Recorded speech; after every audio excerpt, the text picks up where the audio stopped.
Doctor आशीष हांडा जी, guarantee आपकी party दे रही है कि मोदी हर गारंटी को पूरा करने की गारंटी है। तो जो पिछले 10 सालों में आपने वादे किए थे, क्या आप आश्वस्त हैं कि आपने अपनी गारंटियों पर मुहर लगाई है? लता जी, आपको, मेरे दोनों आदरणीय को पैनलिस्ट को और आपके चैनल के सभी प्यारे प्यारे दर्शकों को भारतीय जनता पार्टी की तरफ से मेरा यानी डॉक्टर आशीष का प्यार भरा नमस्कार। लता जी, ये दुनिया बहुत अच्छे से जानती है कि एक क्या होता है वादा और एक होता है दावा। वादा वो होता है जो कोई भी कह सकता है।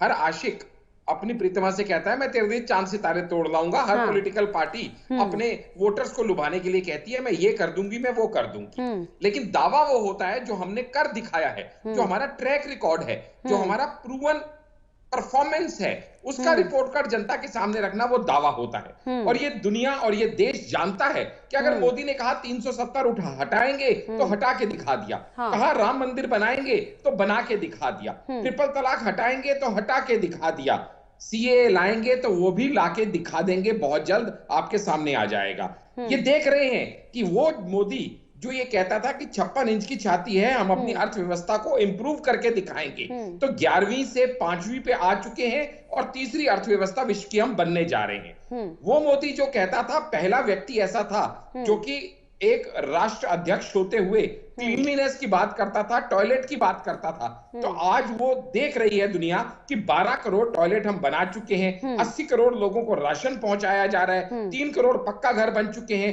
12 करोड़ नलों में जल आ चुका है, 10 करोड़ एलपीजी कनेक्शन आ चुके हैं, 27 करोड़ मुद्रा लोन हो चुके हैं, 97,000 स्टार्टअप हो चुके हैं, 11 करोड़ फार्मर्स को पीएम किसान में 6,000 रुपए साल का मिल रहा है, 6 गुना कृषि का जो बजट है वो कर दिया गया है, और 50 करोड़ आयुष्मान भारत कार्ड बन चुके हैं। ये क्या दुनिया देख नहीं रही है? ये डाटा है। जन आयुष्मान केंद्र में जब इतनी सस्ती दवाइयां मिल रही। मेरा भारत, मेरा परिवार।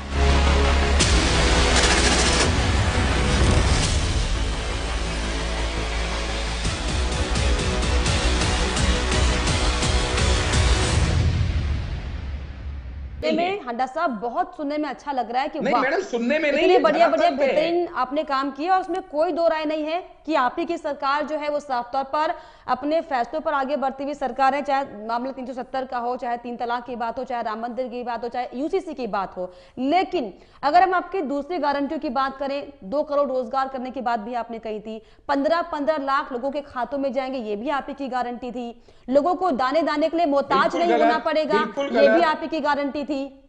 दाल का भाव देख लीजिए, सब्जी का भाव देख लीजिए, जो ये रोजमर्रा की चीजें हैं इनके भाव देख लीजिए, ये भी आपकी गारंटी थी। इस पर क्या कहिएगा? सरकार आपकी 10 साल से है। देखिएगा लता जी, पहली बात तो मैं ये आपको बता दूं कि ये समझना पड़ेगा कि हर किसी को मुकम्मल जहां नहीं मिलता, कहीं जमीन तो कहीं आसमां नहीं मिलता। यानी there is nothing called as perfection in this world. यहां तक कि इंडिया भी एक डेवलपिंग नेशन है, डेवलप्ड नेशन नहीं है। हमें यह देखना है कि क्या हम उन्नति के पथ पे अग्रसर हैं, क्या हमारी ग्रोथ बढ़ रही है, क्या वर्ल्ड इकोनॉमी हमारी पहचान बना रही है। सवाल यही तो खड़ा हो रहा है कि क्या ग्रोथ सिर्फ एक ही पार्टी की बढ़ रही है? क्या इलेक्टोरल बॉन्ड पर जो दावे सामने आए, एसबीआई ने जो इतना लंबा समय 4 महीने का मांगा, क्या सिर्फ एक ही का समय अच्छा बढ़ रहा है? क्या इस पर भी तो विचार करना चाहिए आम जनता को?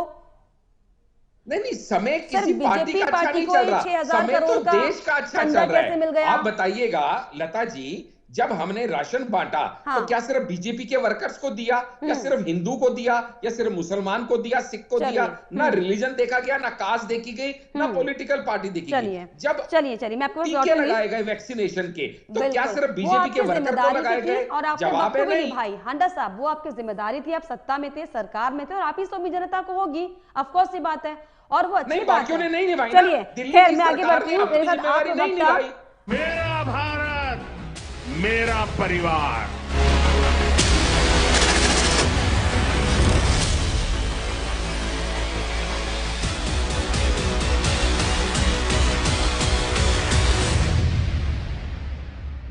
पहली बात तो जो आपने सवाल उठाया अनएम्प्लॉयमेंट का, वो सच में अनएम्प्लॉयमेंट रेट कम हुआ है, ये शुक्र है कम से कम बीजेपी के अलावा आपने इसको देखा, वरना विपक्षियों को तो वो दिखता ही नहीं है। और अगर हमारे पास ये इंटरनेशनल रिपोर्ट भी आती जिसको डोमेस्टिकली भी वेरीफाई किया जाता है कि 25 करोड़ लोग गरीबी की दर से बाहर आ गए हैं। तो ये भी विपक्षियों को दिखता नहीं, और अजय जी को भी शायद ये ग्रोथ के रूप में दिखता नहीं। खैर एनी हाउ, लेकिन दूसरी बात यह है कि आपने कहा कि अगर बेरोजगारी कम हो गई है तो फिर भी इतने लोग सरकारी नौकरी के आवेदन के लिए क्यों लगे हुए हैं? तो मैं इसका जवाब आपको ये दूंगा। एक्चुअली क्या होता है, शुरू से एक सरकारी नौकरी पाने की एक जो लालसा होती है, वो सरकारी नौकरी और बेरोजगारी ये दो अलग अलग बातें हैं। हमारे पास बहुत से करोड़ों युवक ऐसे हैं जो बेरोजगार नहीं है, मगर वो सरकारी नौकरी में भी नहीं है। क्यों? क्योंकि अगर मैं कहता हूं कि एयरपोर्ट 74 से 148 हो गए, यानी पिछले 70 साल में 74 थे और 9 सालों में वो 74 से 148 हो गए, तो आपको क्या लगता है, एक एयरपोर्ट बनता है ना तो हजारों लोगों को एम्प्लॉयमेंट मिलती है। कितने सेक्टर्स में? अगर मैं कहता हूं कि मेट्रो 5 सिटी में थी, वो 5 से 20 हो गई 9 साल में, तो क्या लगता है कितने हजार लोगों को यहां से एम्प्लॉयमेंट मिलता है?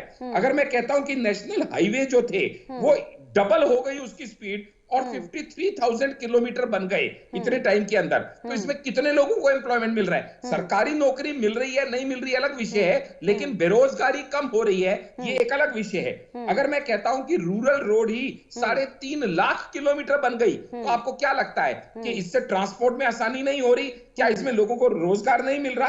और इसके अलावा पीएम कौशल योजना में जब 4 करोड़ लोगों को ट्रेनिंग दी जा रही है, अब आत्मनिर्भर होने का प्रयास में उनको लगाया जा रहा है, तो क्या ये उनका भला नहीं हो रहा? मेरा भारत, मेरा परिवार।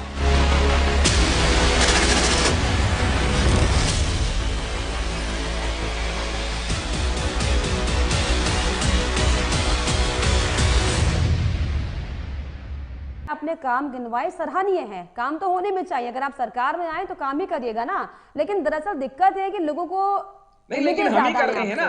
इससे पहले आप ही समझिएगा लता जी, आपके पास हर जगह से फंड आ रहा है, होनी भी चाहिए और हम उम्मीदों पर पूरा भी उतरेंगे लता जी। पूछूं सर, तो मुझे नहीं लगता कि आप स्पष्ट जवाब दे पाएंगे कि इलेक्टोरल बॉन्ड पर 6,000 करोड़ बीजेपी के पास चंदा आया और गोपनीयता रखी गई है। और इलेक्टोरल बॉन्ड पे एक इलेक्टोरल बॉन्ड के ऊपर सवाल के ऊपर, लेकिन हम रुक नहीं सकते ना।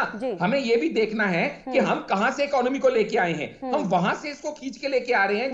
जब कांग्रेस का प्रमुख नेता कहता था कि 1 रुपया भेजो तो एंड यूजर को सिर्फ 15 पैसे मिलते हैं, 85 पैसे सिस्टम में खत्म हो जाते हैं, हमने वहां से सिस्टम उठाया है। और आज की डेट में डायरेक्ट बेनिफिट ट्रांसफर के चलते हुए, चाहे वो किसान हो, चाहे वो मजदूर हो, चाहे आंगनवाड़ी हो, सीधा उसके अकाउंट में पैसा जा रहा है। ये तो देखिए पिछले 70 साल में जो हालत खराब थी। अगर यहां पे हमारे बीच में आपके प्रवक्ता बैठे हैं और ये बहुत बड़ी बड़ी बातें करते हैं अरविंद केजरीवाल जी, तो जरा पूछिएगा, ये वो लोग हैं जो इंडिया गेस करप्शन से आए थे और आज करप्शन का सिनोनिम बन के रह गए हैं। ये वो लोग थे जो कहते थे कि पहले अगर किसी पे इल्जाम लगता है ना तो पहले होना चाहिए रेजिग्नेशन, उसके बाद होनी चाहिए इन्वेस्टिगेशन। और आज 8-8 ईडी के समन को इवेड करते हुए ये खुद को भगोड़ा बनाने की नौबत पे खड़े हैं। कौन सा ऐसा भ्रष्टाचार है जो इन्होंने किया नहीं?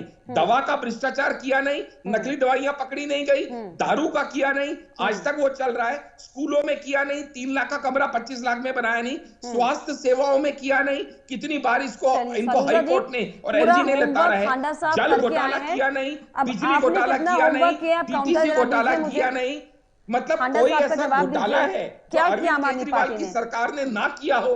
बिल्कुल हांडा साहब, मैं आप ही का जवाब ऐसा घोटाला छोड़ो। बिल्कुल हांडा साहब, मैं आप ही का जवाब रखिए अपनी बात को। हांडा साहब, गारंटी बाकी विपक्षी दल इसलिए भर भर के दे पा रहे हैं, बाल्टी भर के दे पा रहे हैं क्योंकि उन्हें पता है ना नोमन तेल होगा ना राधा नाचेगी। राहुल गांधी इसलिए बड़ी बड़ी बातें कर पा रहे हैं क्योंकि पता है ना सरकार में कभी आएंगे ना कभी देना पड़ेगा। चलो बात करने में क्या जाता है, बात तो कर ही डालो। वही हाल केजरीवाल जी का है जब ये कहते हैं कि मैं आपका बच्चा हूं, दिल्ली की सरकार यानी कि सच से बीजेपी आशीर्वाद दिया तो पिछली बार भी दे के देख लिया और बहुत पछता रहे हैं दिल्ली वाले। अगली बार ऐसी गलती नहीं करेंगे। मेरा भारत, मेरा परिवार।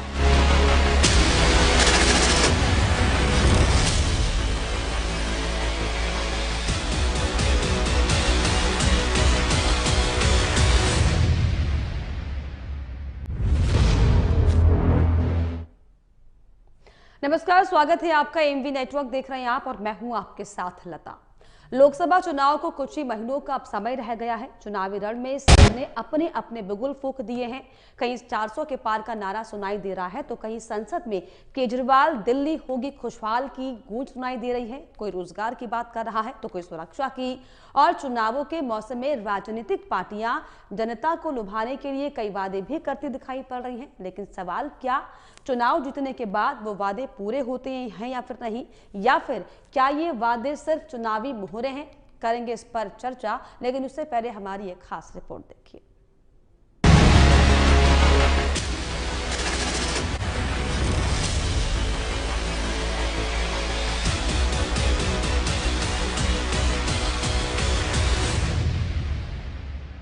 देश में चुनावी माहौल है, गारंटी का मौसम है, हवाएं हर दिन अपना रुख बदल रही हैं, फिजाओं में वादों का दौर चल रहा है। बीजेपी जहां 400 पार की गारंटी के साथ चुनावी रण में अपना दमखम दिखा रही है, तो वहीं कांग्रेस और आप भी नए नए वादे जनता के सामने रख रही है। प्रधानमंत्री नरेंद्र मोदी ने 400 लक्ष्य की गारंटी दी है और बीजेपी के सामने चुनौती है इतनी बड़ी गारंटी को पूरा करने की। मैं देख रहा हूं देश का मिजाज एनडीए को तो 400 पार करवाई के रहेगा, लेकिन भारतीय जनता पार्टी को 370 सीट अवश्य देगा।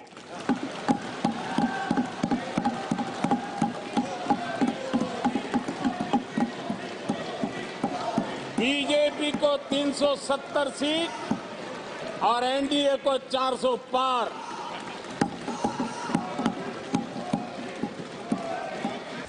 आम आदमी पार्टी ने लोकसभा चुनाव कैंपेन की शुरुआत की और पार्टी ने संसद में केजरीवाल दिल्ली होगी और खुशहाल का नारा दिया है।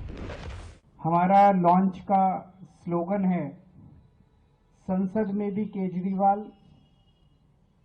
तभी दिल्ली होगी और खुशहाल। आज से 12 साल पहले आम आदमी पार्टी बनी थी और लगभग 10-11 साल पहले दिल्ली के लोगों ने ढेर सारा प्यार देके, विश्वास करके हम लोगों को भारी बहुमत देके जिताया था। आम आदमी पार्टी की सरकार बनाई थी। लोकसभा चुनाव को लेकर कांग्रेस भी एक्शन मोड में आ गई है। अब राहुल गांधी ने युवा वोटरों का रुख अपनी पार्टी की ओर मोड़ने के लिए 5 बड़े ऐलान करते हुए 30 लाख सरकारी नौकरी, पेपर लीक से मुक्ति सहित 5 गारंटियां दी हैं। हिंदुस्तान में 30 लाख सरकारी वैकेंसीज हैं। 30 लाख सरकारी नौकरियां हम दे देंगे। हिंदुस्तान के युवाओं को, सब युवाओं को अप्रेंटिसशिप का अधिकार देने जा रहे हैं। पेपर लीक के खिलाफ एक कानून जिसमें हम एग्जाम दिलवाने का तरीका स्टैंडर्डाइज कर देंगे। Guarantee, guarantee, guarantee. गारंटी इधर भी है, गारंटी उधर भी है। कांग्रेस ने रोजगार देने का वादा किया है, युवाओं को नौकरी देने का वादा किया है। मतलब ये कि कांग्रेस रोजगार को बड़ा चुनावी मुद्दा बनाना चाहती है, तो बीजेपी देश के विकास की गारंटी दे रही है, देश से गरीबी मिटाने की गारंटी ले रही है। लेकिन जरा ध्यान दीजिएगा, जरा सोचिएगा, चुनावों के मौसम में राजनीतिक पार्टियां जनता को लुभाने के लिए कई वादे करती हैं, लेकिन सवाल, क्या चुनाव जीतने के बाद वो वादे पूरे होते हैं? क्या ये वादे गारंटी चुनावी मुहरे हैं?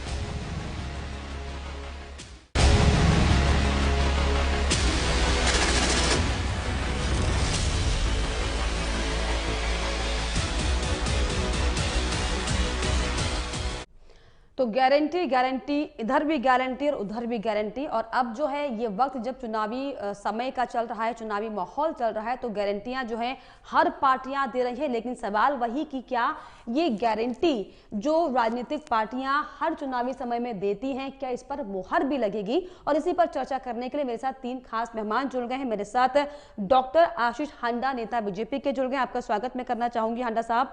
प्रीतपाल सलूजा जी जुड़ गए हैं, आपके प्रवक्ता हैं सर, आपका भी स्वागत। और मेरे साथ डॉक्टर अजय तिवारी, राजनीतिक विश्लेषण है, आपका भी अजय जी बहुत बहुत स्वागत इस चर्चा में जुड़ने के लिए। सबसे पहले डॉक्टर आशीष हांडा जी, गारंटी आपकी पार्टी दे रही है कि मोदी हर गारंटी को पूरा करने की गारंटी है, तो जो पिछले 10 सालों में आपने वादे किए थे, क्या आप आश्वस्त हैं कि आपने अपनी गारंटियों पर मुहर लगाई है? लता जी, आपको, मेरे दोनों आदरणीय को पैनलिस्ट को और आपके चैनल के सभी प्यारे प्यारे दर्शकों को भारतीय जनता पार्टी की तरफ से मेरा यानी डॉक्टर आशीष का प्यार भरा नमस्कार। लता जी, ये दुनिया बहुत अच्छे से जानती है कि एक क्या होता है वादा और एक होता है दावा। वादा वो होता है जो कोई भी कह सकता है।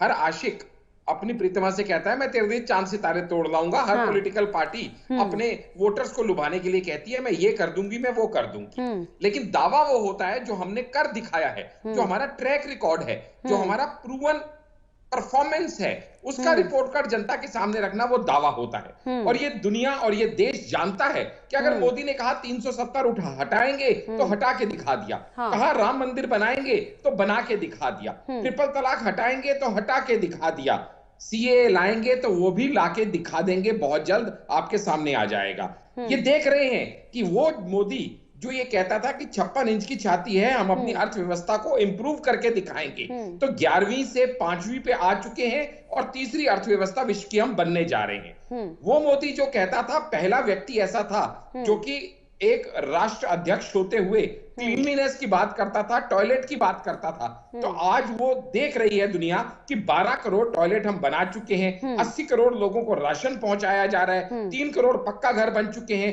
12 करोड़ नलों में जल आ चुका है, 10 करोड़ एलपीजी कनेक्शन आ चुके हैं, 27 करोड़ मुद्रा लोन हो चुके हैं, 97,000 स्टार्टअप हो चुके हैं, 11 करोड़ फार्मर्स को पीएम किसान में 6,000 रुपए साल का मिल रहा है, 6 गुना कृषि का जो बजट है वो कर दिया गया है, और 50 करोड़ आयुष्मान भारत कार्ड बन चुके हैं। ये क्या दुनिया देख नहीं रही है? ये डाटा है। हांडा साहब, ये सुनने में वाकई बहुत अच्छा लग रहा है। ये सुनने में हांडा साहब बहुत सुनने में अच्छा लग रहा है कि नहीं मैडम, सुनने में नहीं, इतने बढ़िया बढ़िया बेहतरीन आपने काम किया और उसमें कोई दो राय नहीं है कि आप ही की सरकार जो है वो साफ तौर पर अपने फैसलों पर आगे बढ़ती हुई सरकार है। चाहे मामला 370 का हो, चाहे 3 तलाक की बात हो, चाहे राम मंदिर की बात हो, चाहे यूसीसी की बात हो। लेकिन अगर हम आपकी दूसरी गारंटियों की बात करें, 2 करोड़ रोजगार करने की बात भी आपने कही थी, 15-15 लाख लोगों के खातों में जाएंगे, ये भी आप ही की गारंटी थी। लोगों को दाने दाने के लिए मोहताज नहीं होना पड़ेगा, ये भी आप ही की गारंटी थी।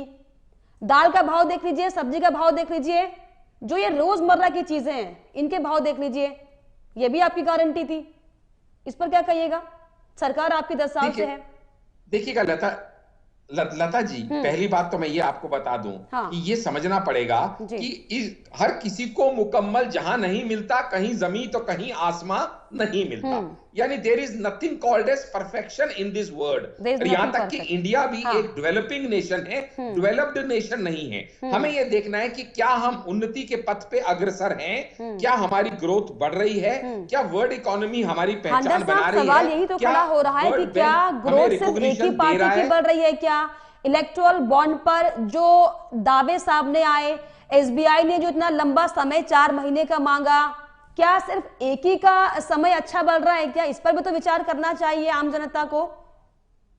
नहीं, समय किसी पार्टी का अच्छा नहीं चल रहा, समय तो देश का अच्छा चल रहा है। आप बताइएगा लता जी, जब हमने राशन बांटा तो क्या सिर्फ बीजेपी के वर्कर्स को दिया, या सिर्फ हिंदू को दिया, या सिर्फ मुसलमान को दिया, सिख को दिया? ना रिलीजन देखा गया, ना कास्ट देखी गई, ना पॉलिटिकल पार्टी देखी गई। जब चलिए मैं आपको टीके लगाए गए वैक्सीनेशन के, तो क्या सिर्फ बीजेपी के वर्कर को लगाए गए? और आपने जवाब है नहीं। भाई हांडा साहब, वो आपकी जिम्मेदारी थी, आप सत्ता में थे, सरकार में थे, और आप ही तो जनता को होगी, ऑफ कोर्स ये बात है, और वो अच्छी बात है। चलिए खैर मैं आगे बढ़ती हूँ। मेरे साथ आप प्रीतपाल सलूजा भी जुड़े हैं। प्रीतपाल जी, ये गारंटी क्या आप दे रहे हैं कि संसद में केजरीवाल होंगे तभी दिल्ली खुशहाल होगी? ये आपकी भी नई गारंटी अब आ गई है? हाँ बहुत अच्छा सवाल आपका है लता जी। हम 13 से ही दिल्ली के भीतर हैं, दिल्ली की सरकार में है, और 13 से लगातार आज तक दिल्ली की जनता के लिए लगातार हम लड़ते आए हैं। चाहे वो स्ट्रीट लाइट हो, चाहे सीसीटीवी कैमरे लगने हो, चाहे महिलाओं को बसों में आवागमन की बात हो, या दिल्ली के बुजुर्गों को तीर्थ यात्रा करवाने की बात हो, यहाँ तक कि एक स्कीम दिल्ली के अंदर थी, जो एक्सीडेंट अगर किसी का होता है तो दिल्ली की सरकार उसको पूरी तरह से, चाहे जितना पैसा लगेगा वो जैसी स्कीम को हो, योगा हो, मतलब न जाने दर्जनों स्कीम जो है वो भारतीय जनता पार्टी के बड़े नेता श्री नरेंद्र मोदी जी, अमित शाह के द्वारा जो दिल्ली के इन्होंने एक बैठा रखे जनरल डायर को, उनके द्वारा उन स्कीमों को रोका जा रहा था। अभी आपने देखा कि दिल्ली के अभी मैं एतराज करता हूं आपके बीच में बोला नहीं था, आपकी बात मैंने बहुत धैर्य से सुनी। आप डॉक्टर हैं, मैं आपका सम्मान करता हूँ सर, आप ऐसे से डॉक्टर हैं कि नहीं, मगर सलूजा जी आपको क्या सही लगता है क्या? एक मिनट सलूजा जी, आप दिल्ली के मुख्यमंत्री, आप दिल्ली के मुखिया हैं, और आप इतनी बड़ी बात कह देते हैं जिम्मेदारी पद पर बैठे कि हमें काम नहीं करने दिया जा रहा है। मुख्यमंत्री यहाँ पे आपके पास में कुछ शक तो होंगे। लता जी हमने देश में, विश्व ने इस बात को बार बार देखा। हमारा दिल्ली का शिक्षा मॉडल न्यूयॉर्क टाइम में छप के आता है, वो भारतीय जनता पार्टी के नेताओं के दिल में छेद कर जाता है, और वो बार बार इस बात को दबाने के लिए, क्योंकि हमारा जो 12 साल के भीतर हमारा जो ग्राफ बढ़ा है वो भारतीय जनता पार्टी बर्दाश्त नहीं कर पा रही है। इसीलिए हम लोगों ने इस बात का नारा दिया है, संसद में भी केजरीवाल फिर देखना दिल्ली में कैसे लहलाएगी ये सरकार। पहले हम लोगों को दिल्ली में मिला, फिर एमसीडी में हम लोग को समस्याएं आती थी, दिल्ली की जनता ने समझदारी दिखाते हुए हमको एमसीडी में भी बैठा दिया। अब हमें 7 सांसद भी अगर मिल जाते हैं तो हम लोग को दिल्ली की जनता के लिए हम लोग को यहाँ दर बदर भटकना नहीं पड़ेगा, क्योंकि वो सांसद जो है हमारे लड़ेंगे, जो भारतीय जनता पार्टी के सांसद थे, उन्होंने कभी भी दिल्ली सरकार के साथ जाकर दिल्ली के रुके हुए कामों के लिए लड़ाई नहीं लड़ी। इसीलिए हमने कहा कि इस बार संसद में प्रीतपाल जी इसका जवाब भी देखिए आप ही को देना पड़ेगा, क्योंकि आप सरकार में सत्ता में है। 8 समन ईडी के आ गए हैं, नहीं केजरीवाल साहब सुन रहे हैं, मतलब ईडी को कोर्ट में शिकायत करनी पड़ गई। ऐसा भी क्या डर है कि सवालों से क्या बचा जा रहा है? ऐसा क्या डर है? मतलब कोर्ट से आपको नोटिस आ गए लेकिन आप सवाल के जवाब देने को राजी नहीं? बिल्कुल लता जी, आप मुझे ये बता सकते हैं किस हैसियत से वो हमें भेज रहे हैं? दिल्ली के मुख्यमंत्री अरविंद केजरीवाल जी के पास कोई भी मंत्रालय नहीं। आप हम सबको सारी जगहों को पता हो, दिल्ली की हैसियत नहीं है, दिल्ली के उनका अधिकार क्या है, किस अधिकार के तहत ईडी तो किसी को भी बुला रही है ना। पीएमएलए जो ये लेके आए हैं किसके लिए लाए थे? कि देश से आतंकवाद भागेगा, देश में जो अफीम गांजा क्यों बुलाया जा रहा है, और ये बात बांटा जा रहा है, उसके लिए पीएमएलए लाया गया। चलिए मैं इसका जवाब लूंगी, आप दोनों से नहीं, मैं इसका जवाब लूंगी अजय तिवारी जी, क्योंकि आप सलूजा साहब मैं आपके पास लौटूंगी, आप ही दोनों की चर्चा का विश्लेषण अब है अजय तिवारी जी करेंगे, क्योंकि वो राजनीतिक विश्लेषण है। अजय जी आपने दोनों की बातों को सुना, बीजेपी ये कह रही है कि हमने जो वादे किए वो हमने पूरे किए। अब आम आदमी पार्टी ये कह रही है कि अगर दिल्ली में केजरीवाल होंगे तो दिल्ली खुशहाल होगी और उन्हें काम नहीं करने दिया जा रहा है। आपने दोनों की चर्चा की बातों को सुना, अब आप इसको कैसे कंक्लूड करिएगा? चुनावी ये वक्त चल रहा है, कैसे कंक्लूड करेंगे सर? लता जी सबसे पहले तो आप सभी को प्रणाम करते हुए भारत देश की प्रत्येक जनता को प्रणाम करता हूं, आपके चैनल के दर्शकों को प्रणाम करता हूं। और मैंने सुना दोनों बुद्धिजीवी हैं, और बुद्धिजीवी का प्रत्येक राजनीतिक पार्टी का लीडर भी है। हाँ। और कितनी बुद्धिमता से इस देश को चलाया जा रहा है ये पूरे लोग देख रहे हैं। इस देश में 140 करोड़ जनता है, अगर उसमें से 80 करोड़ माइनस कर दिया जाए तो 60 करोड़ बचता है। 20 करोड़ कॉर्पोरेट को छोड़ दिया जाए तो 40 करोड़ वो जनता जो सरकार को टैक्स देती है, यानी कि जीएसटी के माध्यम से, इनकम टैक्स के माध्यम से, और सारे लोगों का टैक्स। हाँ, हांडा साहब से पूछूंगी, पहले अपनी बात पूरी नहीं सर, 40 करोड़ भी टैक्स नहीं देती। आपके पास लौटूंगी। हाँ, तिवारी जी अपनी बात पूरी कीजिए। कल ही डीए बढ़ा है, एक्चुअली कल ही डीए बढ़ा और सवाल मेरे मन में आ गया। बिल्कुल वेट सर। लता जी 40 करोड़ जनता का टैक्स 80 करोड़ जनता पर निछावर करना, फ्री में बिजली दे देना, फ्री में पानी दे देना, अरे इनके दादाओं का पैसा है क्या ये? ना किसी के दादा का है ना परदादा का। को देखिए बीच में मैं बोलता नहीं हूं, प्लीज मेरी बात सुनिएगा, हमें जो कोसना हो बाद में कोसिएगा। 40 करोड़ जनता आज भी रो रही है। यदि व्यापारी है, बिल इनवॉइस काटते ही जीएसटी की पेमेंट उसे करनी पड़ती है, लेकिन उस बिल की पेमेंट नहीं हो रही है, इसकी गारंटी कौन लेगा? जो व्यक्ति लाख रुपए महीना पा रहा है, जो बीपीएल कार्ड में नहीं आ रहा है, उसके घर का घर खर्च नहीं चल पा रहा है, उसकी गारंटी कौन लेगा? क्या इसकी गारंटी ये पार्टियां ले पाएंगी? अरे हमारा पैसा लेकर के, मिडिल क्लास का पैसा लेकर के फ्री में बांटने का काम तो हर व्यक्ति कर सकता है, चाहे वो नेता हो चाहे कोई हो।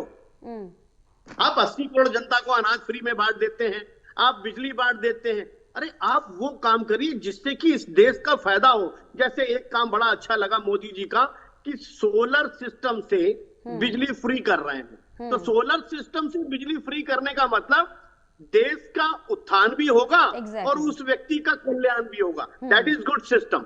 ये सिस्टम बहुत अच्छा लगा। लेकिन देश के विकास किसको कहते हैं? विकास क्या इसी को कहते हैं? विकास क्या इसी को कहते हैं कि हम हमेशा कहते रहेंगे गरीबी हटाएंगे, बेरोजगारी हटाएंगे? विकास कहते हैं हर राज्य में सही ढंग का अस्पताल हो। विकास कहते हैं हर राज्य में सही स्कूल हो। विकास कहते हैं हर गरीब के हाथ में काम हो। बहुत सारे सवाल अब हांडा साहब के लिए आ गए, मैं आपके पास लौटूंगी। हांडा साहब, पहले आप मेरे सवाल, 2-3 सवाल है जो मेरे दिमाग में अभी आए, क्योंकि समय चुनाव का चला और इस समय तो आप लोगों से सवाल पूछना जरूर बनता है सर। जिस तरीके से अभी नेशनल एक रिपोर्ट आई है, उसमें रोजगार का आंकड़ा दिया गया है कि जो बेरोजगारी लेवल है वो कम हो गया है।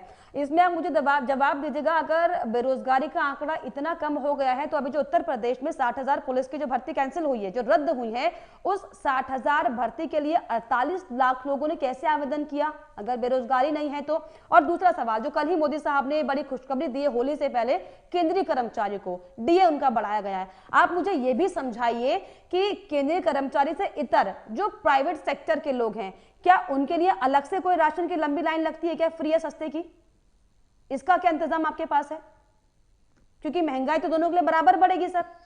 जी, ये बहुत ही जमीन के सवाल है सर, जिसके लिए जनता तरसती है।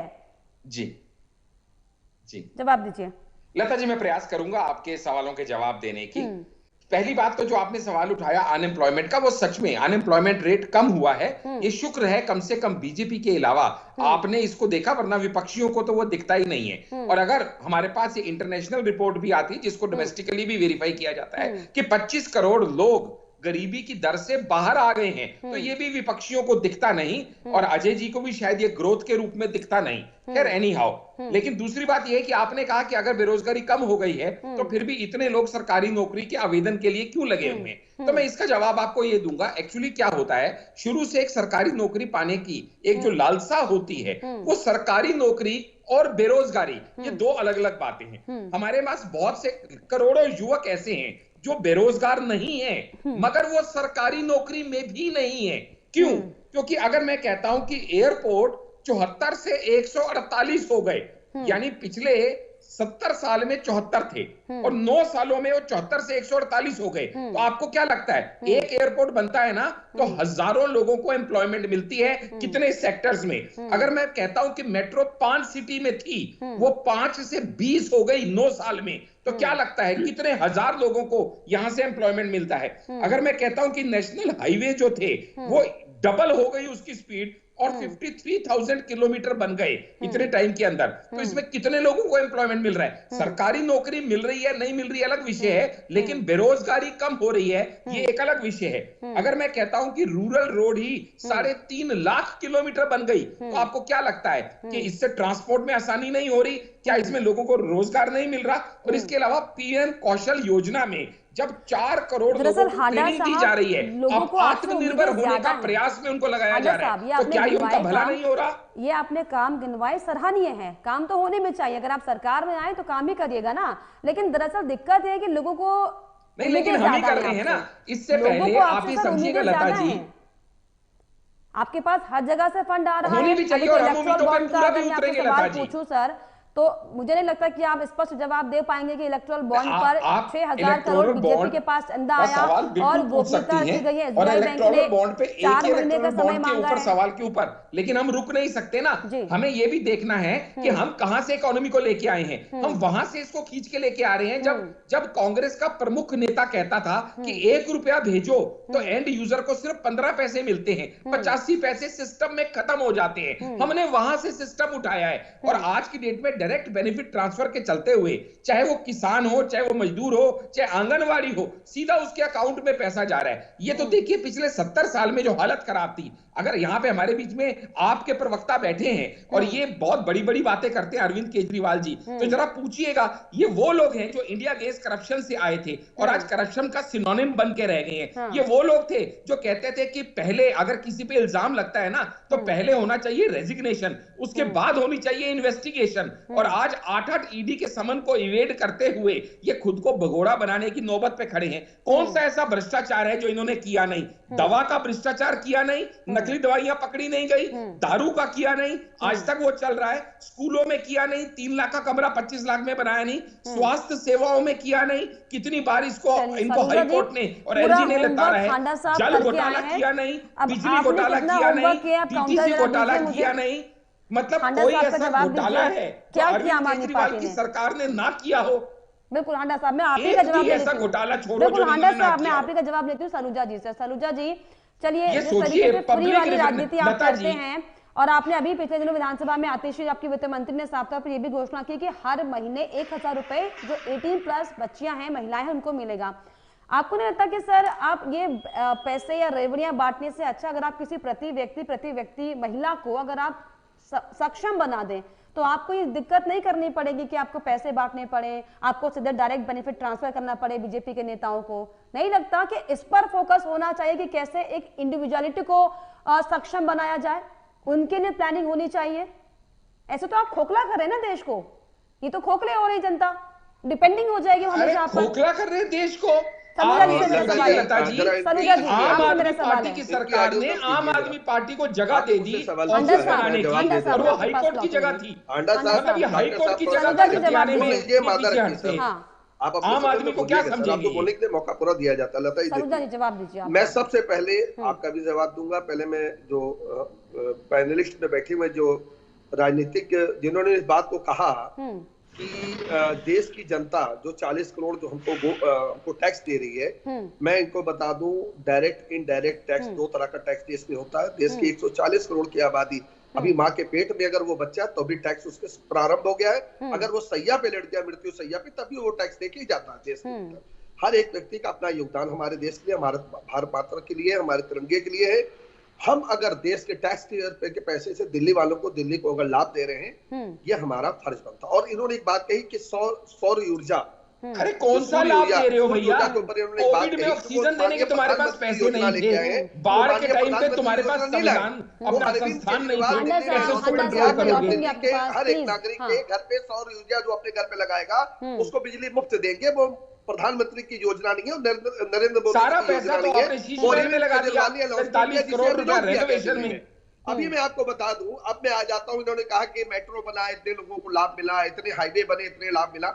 हम आप सारी गाड़ियां रखते हैं, और लता जी आप भी जिले से दूसरे जिले जाती हैं, हर 50 किलोमीटर के ऊपर एक टोल टैक्स किसने खड़ा किया? केंद्र ने खड़ा किया। जब हमारे टैक्स के पैसे से, टैक्स पेयर के पैसे, अरे तो बीजेपी सरकार ने खड़ा किया क्या? टोल टैक्स कब से चला आ रहा है भैया? 700 रुपए ट्रेन से जा सकते हैं, मगर आप 1400 रुपए। वही कांग्रेस सरकार जिसके अगेंस्ट आपका जन्म हुआ था, सरकार की गोद में बैठे हो, उसने खड़ा किया। अरविंद केजरीवाल कहते थे बच्चों की कसम है कांग्रेस के साथ नहीं रहेगा। आज क्या हो गया? आज दिल्ली का अंडा जी साथ लड़ रहे हो। बात को सच उनकी पार्टी का गारंटी बीजेपी भी दे रही है, गारंटी कांग्रेस भी दे रही है, गारंटी आम आदमी पार्टी भी दे रही है। मतलब गारंटियों की तो बौछार है इस समय, लेकिन जनता तक क्या जा रहा है ये बड़ा सवाल है। प्लीज भ्रष्टाचार की गारंटी है, आम आदमी के पास, पार्टी के पास तो करप्शन की गारंटी है। इनके नेता ये यमुना साफ करने चले थे, या तो आप एक करके बोलिए क्योंकि आप दोनों की आवाज दर्शकों तक नहीं पहुंच रही है। नौकरियां मांग रहा है डिग्रियां ले लेकर। हाँ चलिए, मैं आप दोनों सड़कों पे बैठी रही है, उसको देखिए हांडा साहब आप अपनी जगह सही, सरगुजा साहब अपनी जगह आप सही, आप दोनों बहुत बढ़िया काम कर रहे हैं और गारंटियां बहुत सही दे रहे हैं आप। दुराचारी भरे पड़े वहां हाँ, ईडी सीबीआई नहीं जाती। तिवारी साहब, तिवारी जी, गारंटियां तो सारी पार्टियां दे रही हैं, जनता भी बड़ी उम्मीदों के साथ आंख नजर टिकाए बैठी है कि इस बार चुनाव है तो गारंटियां तो मिल रही हैं, लेकिन क्या चुनाव खत्म होने के बाद इन गारंटियों पर क्या मुहर भी लग पाएगी? क्या जनता जो सपने देख रही है, जो सौगातें उन्हें मिलने वाली हैं, क्या वो धरातल पर उतर भी पाएंगी क्या, या फिर हर बार ईश्वर करे कि धरातल पर उतरे, ईश्वर करे कि धरातल पर उतरे लता जी। लेकिन ये डायरेक्ट और इनडायरेक्ट टैक्स को जो समझाया गया है वो मैं थोड़ा सा बता देना चाहता हूँ जी। डायरेक्ट टैक्स वो 40 करोड़ जनता जो दे रही थी, उसको इनडायरेक्ट में कन्वर्ट करने के लिए भारत सरकार में जो सामान बेचा जाता है उस पर भी जीएसटी टैक्स लगता है। लेकिन हमने जो बात कही है वो फ्री की बात कही है। वो फ्री में जो पाने वाले हैं वो फ्री में टैक्स नहीं देते। कंट्री में हम लोग रहते हैं सर, हमारा देश ठीक है हमारे। अरे सर ठीक है जी, ये तो बता दो अरविंद केजरीवाल जी सरकार चलाएंगे या नहीं चलाएंगे? आपने जो रेफरेंडम किया था उसका क्या फैसला निकला, क्या बताया जनता ने आपको? ये ऐसा रेफरेंडम करते हैं कि हमें बताओ सरकार जेल में चलाए ना चलाए, यानी जेल जाना तय है, ये तो मान के बैठे हैं अरविंद केजरीवाल। सरकार जेल से चलाए कि ना चलाए? और प्रीतपाल साहब प्लीज आप थोड़ा सुन लीजिए। नहीं हमने नहीं भिजवाना मैडम, हम कौन होते हैं भिजवाने वाले? इनको हर महिला की दुआ लगेगी जिसका बच्चा दारू पी के सड़क पे पड़ा है क्योंकि 1+1 की स्कीम लेके आए, आज तक नहीं बता पाया क्यों लाए थे, क्यों वापस ले ली, कोई जवाब नहीं है। आप दोनों की आवाज नहीं जा रही है, आप दोनों की आवाज नहीं जा रही है सर। तिवारी जी बोलिए। कर दिया ये समझ में नहीं कौन सी गली पे आपकी। तिवारी जी बोलिए अपनी बात को रखिए। जो 250 करोड़ रुपए जो 150 करोड़ रुपए पकड़े जा रहे हैं वो इनडायरेक्ट टैक्स का पैसा है या डायरेक्ट टैक्स का पैसा है, ये मुझे बताया जाए। ये जो नोट बंडल के पकड़े जा रहे हैं ये कौन से टैक्स का पैसा है और कौन सा व्यक्ति है जो इस टैक्स को अवेल कर रहा है? आदरणीय, इस देश को बाखूबी जनता समझ रही है, बाखूबी देख रही है और निश्चित तौर से अगर प्लान करके कोई काम किया जा रहा है तो उस प्लान में आप कहां फेल हो रहे हैं ये सोचिए ना। हम तो कहते हैं सरकार जितनी जरूरी है उतना ही विपक्ष जरूरी है, क्योंकि विपक्ष ही क्वेश्चन करता है। लेकिन विपक्ष की भाषा ही गलत हो जाए, विपक्ष का रूल ही गलत हो जाए, विपक्ष का व्यक्तित्व गलत हो जाए तो जनता आपको कैसे मानेगी? आप वहां कहां पहुंच पाएंगे? ये मेरा, आप राजनीतिक विश्लेषक हूं, हमें आपसे कोई लगाव नहीं, ना ही बीजेपी से लगाव, हमें तो अपने देश से लगाव है। इस देश का विकास जो व्यक्ति करेगा वही हमारे लिए महत्वपूर्ण है। छोटा सा कमेंट हांडा साहब, समय थोड़ा सा कम है। हांडा साहब छोटा सा कमेंट बताइए, रखिए अपनी बात को। हांडा साहब। बाकी विपक्षी दल इसलिए भर भर के दे पा रहे हैं, बाल्टी भर के दे पा रहे हैं क्योंकि उन्हें पता है ना नोमन तेल होगा ना राधा नाचेगी। राहुल गांधी इसलिए बड़ी बड़ी बातें कर पा रहे हैं क्योंकि पता है ना सरकार में कभी आएंगे ना कभी देना पड़ेगा। चलो बात करने में क्या जाता है, बात तो कर ही डालो। वही हाल केजरीवाल जी का है, जब ये कहते हैं कि मैं आपका बच्चा हूं, दिल्ली की सरकार यानी कि सच से बीजेपी आशीर्वाद दिया तो पिछली बार भी दे के देख लिया और बहुत पछता रहे हैं दिल्ली वाले, अगली बार ऐसी गलती नहीं करेंगे। आपने कहा बिजली किसानों को मुफ्त देंगे, दिया आपने। आप 100 यूनिट गोवा में बिजली मुफ्त दे रहे थे, चलिए इस तरह के जो बहसों का दौर हालांकि लगातार जारी रहेगा, लेकिन बड़ी बात यह कि जो गारंटियां तमाम पार्टियां दे रही हैं धरातल पर आखिर कौन उसे उतार पाएगा। फिलहाल बहुत शुक्रिया आपने उन्होंने समय दिया। डॉक्टर आशीष हांडा जी बहुत शुक्रिया आपका समय देने के लिए, प्रीतपाल जी बहुत शुक्रिया और अजय तिवारी जी बहुत शुक्रिया आपका इस चर्चा में जोड़ने के लिए। तो लगातार जो है अलग अलग तरह की गारंटी, चाहे वो स्वास्थ्य की गारंटी हो, रोजगार की गारंटी हो और नौकरी की गारंटी हो, तमाम जो गारंटियां हैं वो हालांकि हर राजनीतिक पार्टियां दे रही हैं, लेकिन ऐसे में ये वाकई देखने वाली बात होगी कि किसकी गारंटी ज्यादा जनता को भाती है और जनता किसकी गारंटी पर अपनी मुहर लगाती है। और इसी के साथ फिलहाल इस खास शो में इतना है। देश और दुनिया की तमाम खबरों के लिए आप देखते रहिए एएमपी नेटवर्क। नमस्कार।